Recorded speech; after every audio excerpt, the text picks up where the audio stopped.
평안의 복음이 준비한 것으로 신을 신고. 아멘.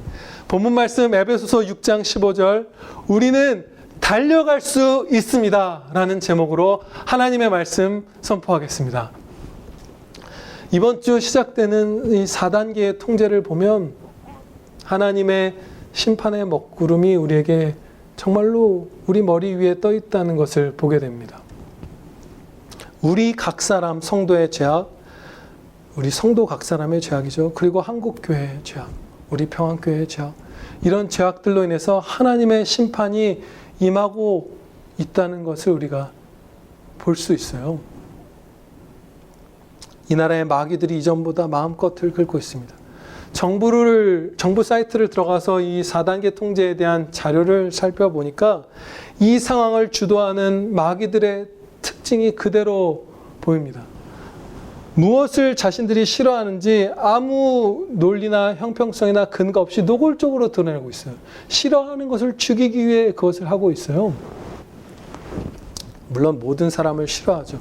지금 이재명 후보는 자신이 선생님이 되고픈 게 꿈이었는데 선생님들한테 맞아서 다른 학생들 때려주고 싶어서 선생님이 되고자 했다고 고백하는 사람이죠. 그런 모든 인류에 대한 혐오가 있는 사람들이지만 진짜 싫어하는 것을 드러냄으로써 마귀의 세력이 날뛰고 있다는 것을 우리가 목격할 수 있습니다. 첫째로 가족의 파괴입니다. PC방은 한 자리씩 뛰어앉으면 된다고 해요. 그리고 칸막이만 있으면 나란히 쫙 앉아서 PC방에서 있을 수 있는 거예요.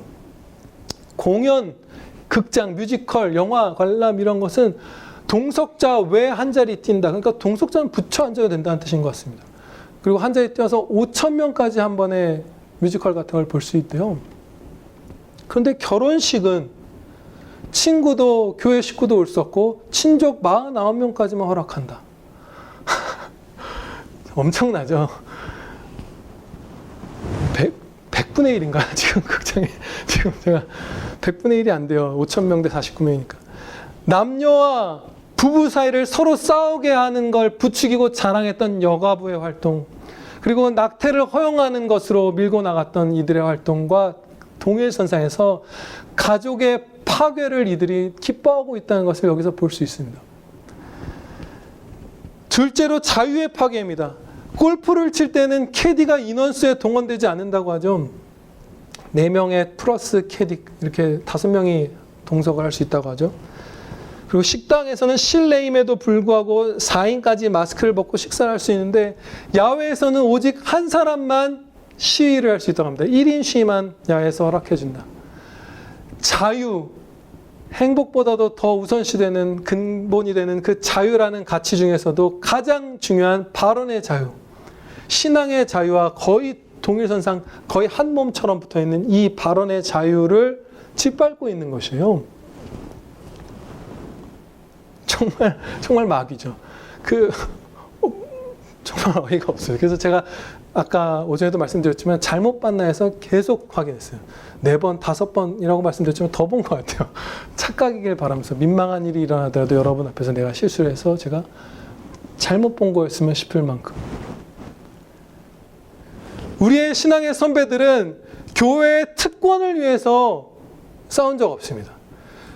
교회의 우대를 위해서 투쟁한 적 없어요.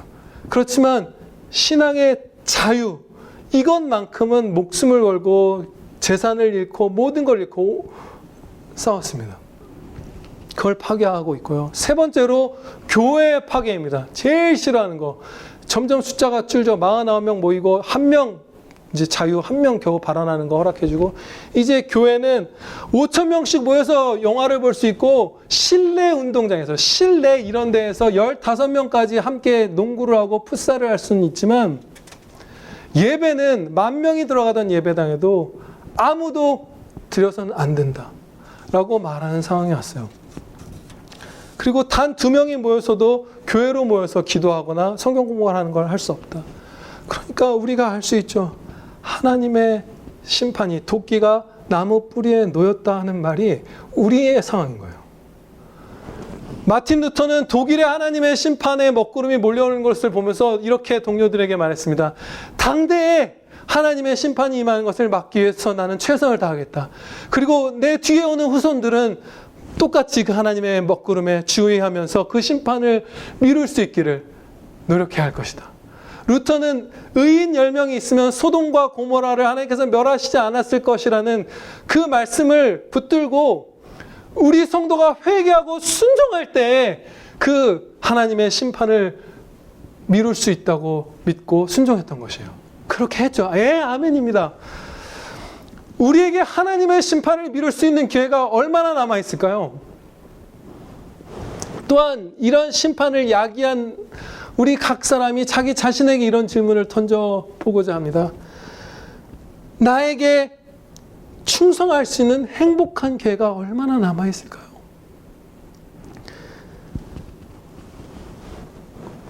예, 눈물 나죠. 우리가 맞습니다. 애통하는 자에게 은혜를 주실 거예요. 우리가 자녀에게 예수님을 향한 소망을 밝게 남겨주고 비춰주고 갈 수 있는 시간이 얼마나 남았을까요? 내가 오늘 죽는다면 내 아이들이 나를 기억하면서 예수님께로 나아가는 순풍을 맞게 될까? 아니면 팔이 붙들리게 될까? 역풍을 맞게 될까? 지난 밤에 생각을 해봤어요. 이런 상황에서도 우리가 소망을 갖고 오늘 이 자리에 있을 수 있는 이유가 있습니다. 그것은 바로 오늘이라는 이 날을 허락하시고 예배로 또 말씀을 듣는 자리로 하나님께서 인도하여 주셨기 때문입니다. 예, 아멘입니다. 오늘 회개하고 순종할 수 있습니다. 지난 몇 주간 수요 저녁 기도회에서는 에베소서에서 하나님의 전신갑주를 기록한 말씀을 살펴보았어요. 그런데 15절 평안의 복음에 준비한 것으로 신을 신으라는 이 말씀이 우리에게 너무나 유익하고 중요한 말씀이기 때문에 이 주일 예배에 공예배에 본문 말씀으로 허락해 주셨습니다. 이 말씀을 우리에게 주시는 이유는 예수님께서는 우리가 승리하기를 바라시고 우리가 행복하기를 바라시고 우리가 더 찬양 드릴 수 있기를 바라시기 때문입니다. 우리가 오늘 주신 하나님의 말씀을 듣고 순종한다면 이 엄청난 은혜 다 우리가 누리게 될 것입니다. 오늘은 잔치를 베풀어 주셨어요. 잔치를 베풀어 주셨어요. 죄악을 범한 우리에게 하나님께서 잔치를 베풀어 주셨습니다. 어떻게 들어야 할까요? 애통하면서 감사하면서 들읍시다. 본문 말씀에서 신을 신으라는 말씀의 의미는 정강이 보호대를 차고 군화를 신으라는 말씀의 의미예요. 사무엘상 말씀에서 골리앗이 놋각반을 차고 나왔다는 것처럼 그 당시 군사들도 이런 보호대를 다리 아래에 쫙 찼습니다. 뭐 송곳을 놓기도 하고 가시덤불 같은 걸 놓기도 하고 이런 식으로 여러 가지 장애들을 이렇게 두었다고 해요. 그러니까 이 말씀의 한 가지 중요한 의미는 언제든지 원수를 향해 뛰어나갈 수 있는 군사가 되라 이 말씀이에요. 달려나갈 수 있는 활동하는 역동적인 그런 부하가 되거라 말씀하시는 거예요. 그런데 마귀들이 우리가 이 명령의 의미를 오해하고 순종하지 못하도록 정말로 필사적으로 공격을 합니다. 너는 못한다고. 네가 예수님을 믿은 결과가 바로 네 눈앞에 이 골리앗처럼 두려운 존재가 서 있는 것이냐고. 이 솟아날 길 없는 것 같은 그야말로 깜깜한 벽 속에 우겨쌈을 당한 것 같은 이 상황이 예수님을 믿는 결과냐고. 더 이 뒤로는 나아갈 수 없으니 돌아가라고 등을 내보이라고 마귀들이 공격을 해요. 이런 공격들을 받으면서 우리가 착각을 하면 늘 군화를 챙겨 신고 살아야 하는 우리의 삶이 지칠 것만 같습니다. 그런데 기적적이게도 역설적이게도 늘 군화를 챙겨 신고 전장으로 뛰어나가는 성도가 쉼을 얻습니다. 네, 다윗이 쉼을 얻는 거예요. 그 앞에서 벌벌 떨던 이스라엘의 나머지 백성들은 그 영혼이 그 뼈가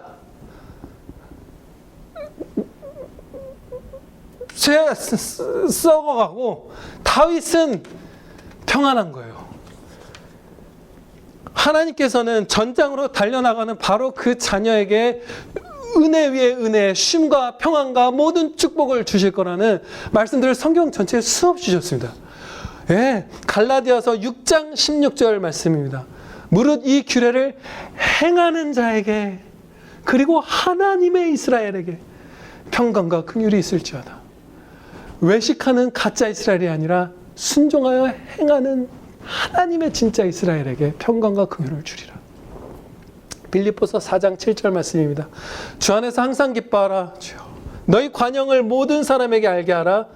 모든 일에 기도와 간구로 너희 구할 것을 감사함으로 하나님께 아뢰라. 그리하면 모든 지각에 뛰어난 하나님의 평강이 그리스도 예수 안에서 너희 마음과 생각을 지키시리라. 아멘. 행하라.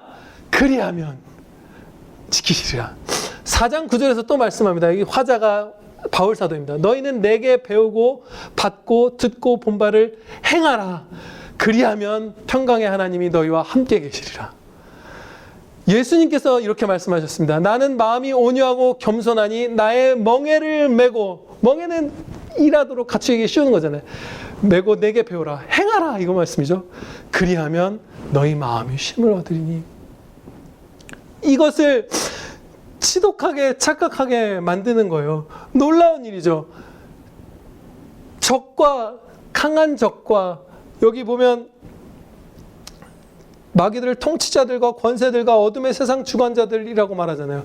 그들과 맞서 싸우는 그 두렵고 치열하고 위험한 일을 하는 사람은 쉰다 말씀하시는 거예요. 그 일을 하는 것에서 도망치는 사람은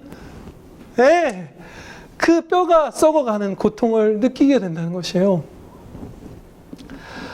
우리가 순종하여 달려가려고 할 때 마귀들이 우리를 공격하는 주된 무기 하나를 부수도록 하겠습니다. 마귀들의 공격을 봐서 우리의 옛사람이 반응하고 마는 그런 아주 강력한 무기죠. 대부분 반응하는. 그것은 이런 거예요. 성경 말씀에는 본받으라는 말씀이 많잖아요. 하나님을 본받으라, 예수님을 본받으라, 사도, 목사, 경건한 형제를 본받으라. 그런데 마귀들은 이런 생각을 우리에게 심어주려고 애를 씁니다. 저 사람이니까 하는 거지. 사도니까, 목사니까, 박윤선 목사님이니까, 에드워즈니까, 위필드니까 하는 거지. 그래서 행하면 정말 끝까지 행하라, 나를 본받으라 말하는 이 치열한 순종을 하나님께서 명하실 때 자신과 상관없는 일로 그냥 거의 무의식적으로 즉각 판단을 내리고 그 말씀을 이렇게 치워버립니다. 우리 영혼에서. 그런데 사도와 같은 분들을 본받으라는 말씀의 뜻은 그분들과 동등한 무게의 짐을 지나는 것도 아니고 십자가를 지나는 것도 아니고 같은 책임 또 같은 정도의 진리 지식을 이 땅에서 알라는 말씀도 아니고 같은 만큼 수고하라는 뜻도 아니에요. 만일 그런 뜻이라면 본받을 수 없다는 판단이 정직한 것일 것입니다. 그렇지만 결코 그것은 사실이 아니에요. 사실은 사도들 사이에서도 하나님께서 맡기신 임무의 크기가 다 달랐습니다. 지게 하신 십자가의 무게는 사도마다 12분의 사도마다 다 달랐던 것이에요. 그것에 가서 바울 사도가 이렇게 말씀합니다. 내가 모든 사도보다 더 많이 수고하였다. 그러니까 우리가 누군가를 본받으라는 말씀은 동일한 만큼의 무게를 짊어지라는 뜻이 결코 아니에요. 그렇다면 어떤 의미일까요? 가능성이 열리죠. 따라할 수 있는. 내게 주신 임무, 우리보다 더 사랑하시고 우리보다 더 아시는 주여, 그 하나님께서 우리 각 사람에게 주신 그 임무를 저 사도들처럼 하나님의 말씀만 따라서 완수하라. 이 말씀입니다. 할 수 있다. 저들처럼 말씀만 따라서 끝까지 달려가라. 상을 받는 건, 경주에 상을 받는 건 1등을 못하고 2등에도 상을 받고 꼴등에도 상을 받는데 상을 못 받는 게 있죠. 완주 못하면 못 받잖아요. 끝까지 가라. 여기서 고린도전서 10장 13절 말씀을 굳게 믿는 것이 너무나 중요합니다. 우리가 이 말씀을 신뢰하기만 한다면 우리의 삶은 몇 배는 더 행복해질 거예요. 우리 대부분이 알고 있지만, 아니 여기 계신 분들은 제 얼굴 보니까 다 알고 계시지만 우리가 자주 믿지 않을 때가 있는 말씀이에요. 너무나 귀한 말씀. 생명의 말씀 봉독하겠습니다. 사람이 감당할 시험 밖에는 너희가 당한 것이 없나니 오직 하나님은 미쁘사 너희가 감당하지 못할 시험 당함을 허락하지 아니하시고 시험 당할 즈음에 또한 피할 길을 내사 너희로 능히 감당하게 하시느니라. 아멘. 못한다는 생각, 패배할 거라는 생각은 완전히 거짓말이라는 것을 여기서 배울 수 있죠. 다 거짓말입니다. 불가능하다는 생각, 전진하지 못한다는 생각, 골리앗 앞에서 품었던 이스라엘 백성들의 마음, 우리가 진다는 그 생각은 다 거짓말이에요. 그래서 우리는 확신을 갖고 이 말씀을 붙들 때 나아갈 수 있습니다. 행하여 은혜를 입으리라. 그 확신을 가질 수 있습니다. 오히려 우리는 반대로 용감하게 시련을 예비해야 합니다. 준비해야 해요.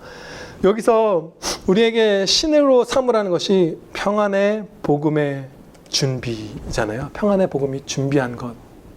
어떤 준비, 예비 같은 것을 신으로 신으라는 말씀이에요. 이 예비 가운데 가장 대표적인 중요한 것이 바로 시련에 대한 준비입니다.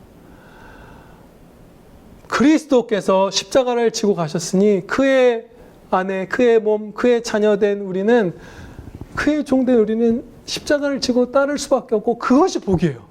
그것이 영광이고 그것이 구원받는 길이에요. 그게 없다면 우리는 사생자예요. 그런데 경건하고자 하면 더 핍박을 받죠. 다윗이 나머지 백성보다, 욥이 또 다른 사람보다 더 핍박을 받는 것처럼 더 공격받을 것이에요. 그래서 우리는 언제든 준비가 필요합니다. 미리 말씀을 묵상하면서, 하나님의 말씀은 다양한 우리가 처할 수 있는 주제들을 쫙 총망라하고 계시잖아요. 충분하다 말씀하시잖아요.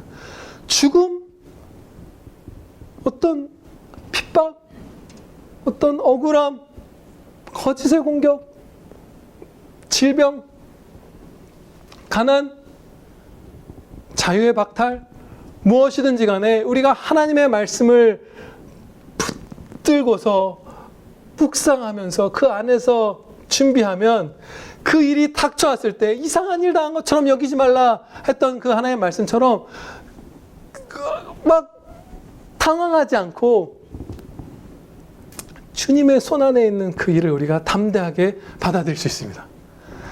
두 번째 우리가 해야 할 중요한 준비는 선한 일을 행할 준비입니다.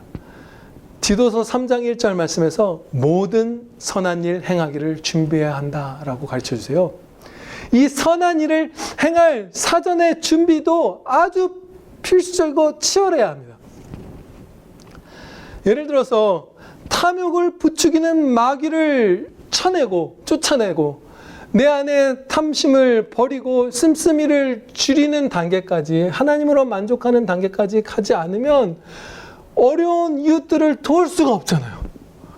선한 일을 하기 전에 이미 그 전 단계에 어떤 죄악과 맞서 죽이는 그 준비가 필요한 거예요.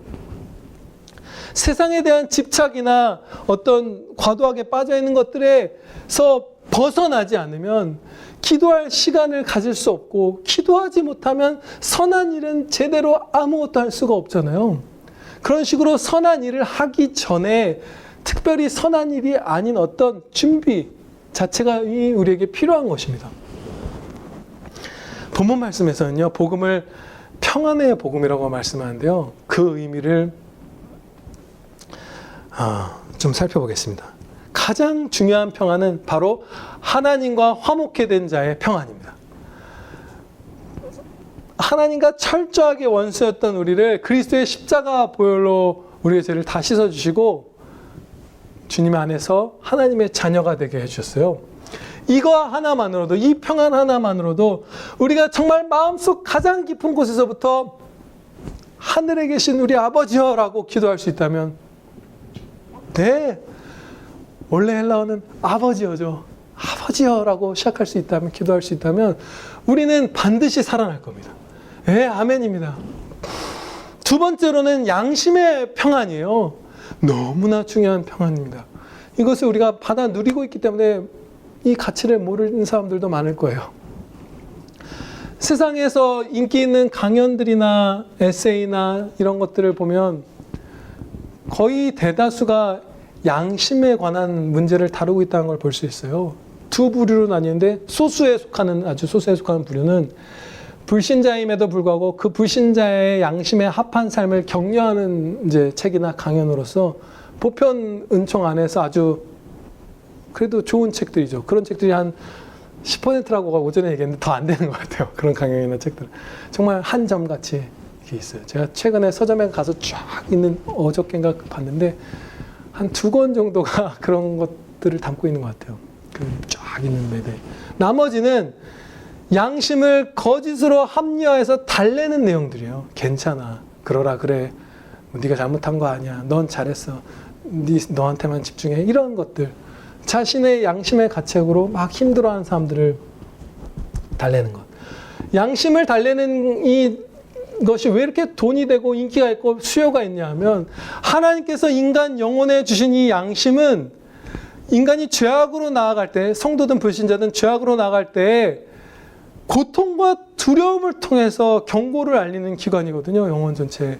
그런데 이 고통과 두려움이 양심으로부터 말미암는 이것들이 너무나 커요.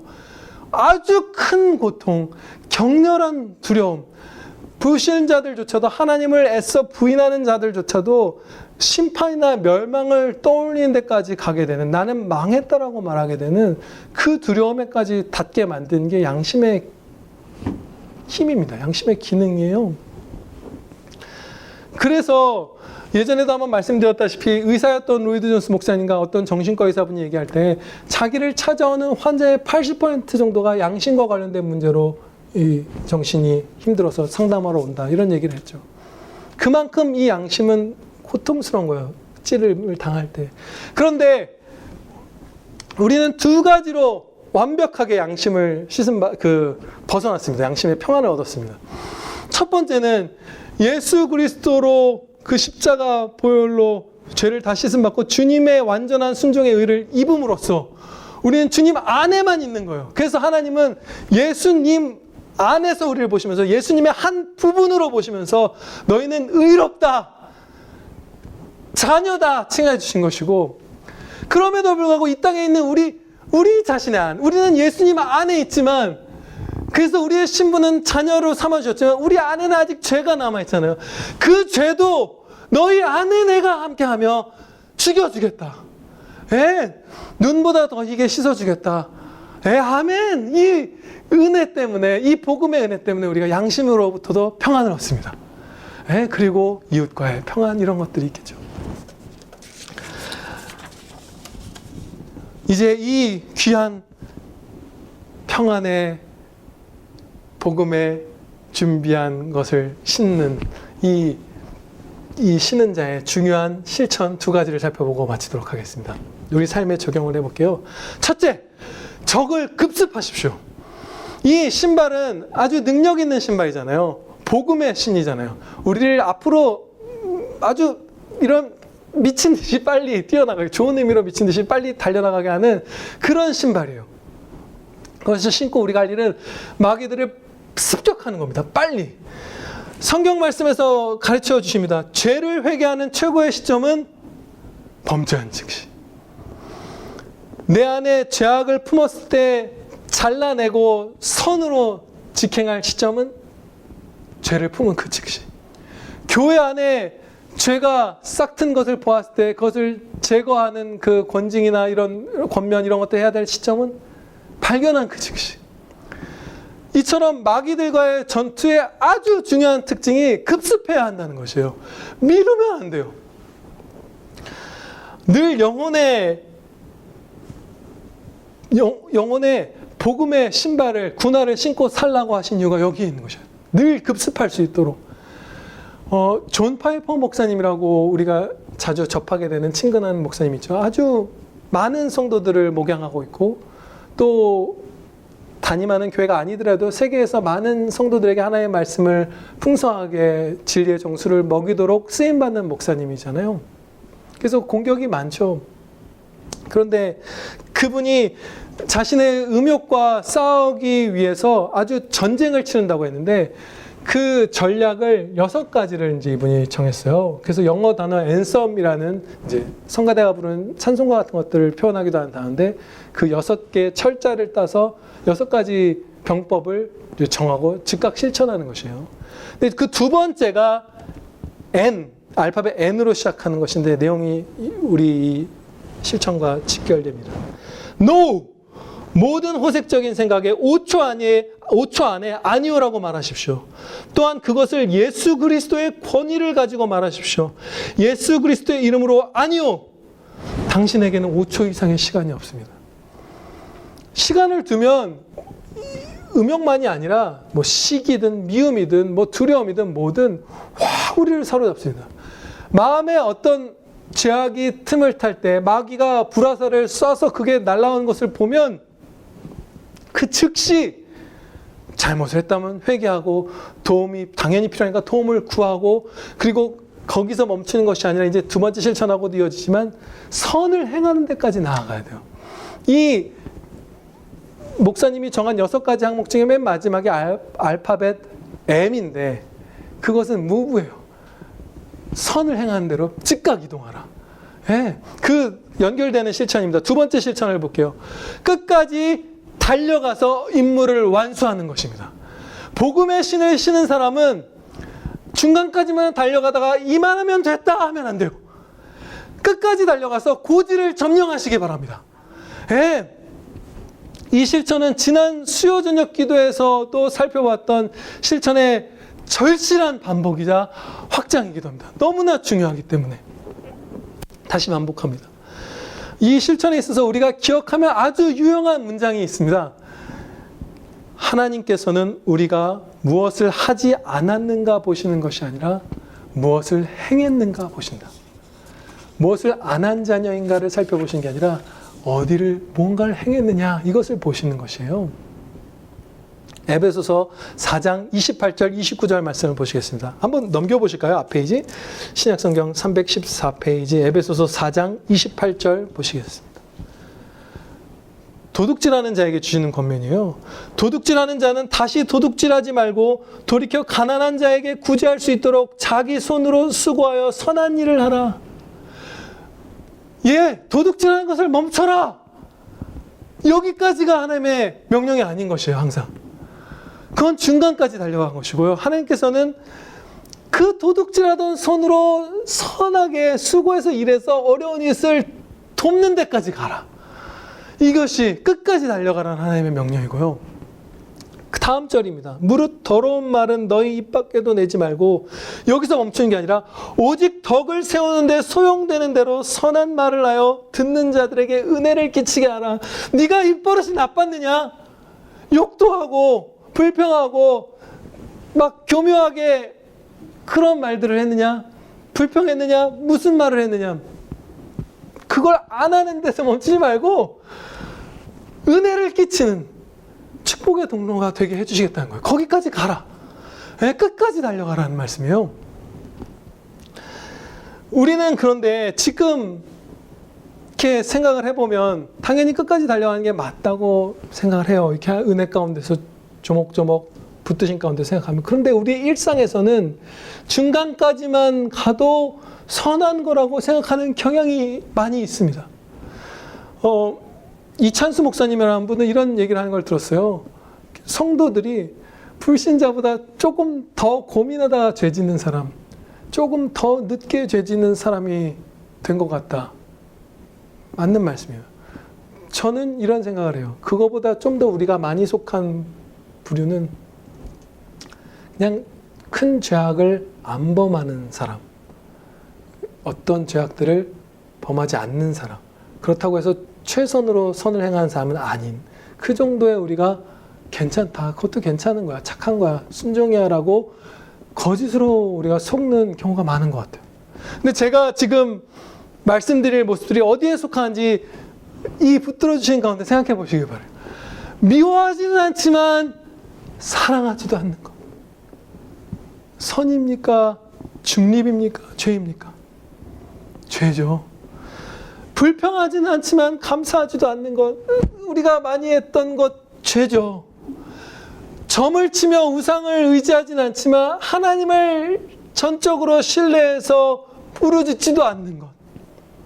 그것도 죄라고 가르쳐 주시죠.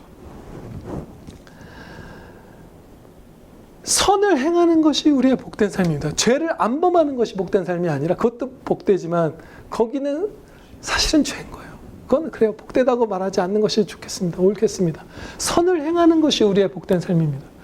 그래서 행하라. 그리하면 아까 앞서 배웠던 말씀도 있잖아요. 행하라. 그리하면 평강의 하나님께서 너희와 함께 계시라. 행하라. 그리하면 쉼을 주시라. 이 약속의 말씀이, 이 은혜의 약속이 행하는 데 달려있기 때문에 마귀가 그토록 이것을 가리우는 거예요. 아니야. 악만 버리면 되지. 죄의 거리낌을 느끼면 되지. 거기에 멈추면 되라고 계속해서 우리를 속이는 거예요. 제가 최근에 어떤 이 성도분이 만든 가게인가 봐요. 카페에 이렇게 적혀 있는 문구를 이제 사진에서 봤어요. 이제 많이 요즘 유행하는 카페예요. 그런데 거기 정말 공간이 좋아요. 완전히 넓은 공간에 쫙 탁 트인 자연이 보이는데 이렇게 정말 세련되게 이렇게 해놨더라고요. 나중에 검색을 해보니까 되게 유명한 인테리어 회사에서 한 거래요. 근데 거기 뭐라고 써 있냐면 신약 성서에서 광야는 이제 혼자 자기를 뭐 돌아보는 이런 장소의 의미로 쓰인대요. 그분 말로 실제 그런 거 아니에요? 그러면서 우리는 너무나 남의 얘기를 많이 듣고 남에게 자신을 설명하고 하는 이런 사회를 살고 있는데 이 광야, 자기가 만들어 놓은 이 카페 광야에 와서 자신의 내면의 소리에 귀를 기울이면서 이제 깨달음을 얻고 쉼을 얻으라는 거예요. 스파클링 와인도 한잔하고 스페셜티 커피도 넓은 카페에서 침묵 가운데 한잔하면서 있는 것이 광야다. 어떤 목사님은 혼자 해외여행 가보는 게 광야라고 하는 목사님도 있어요.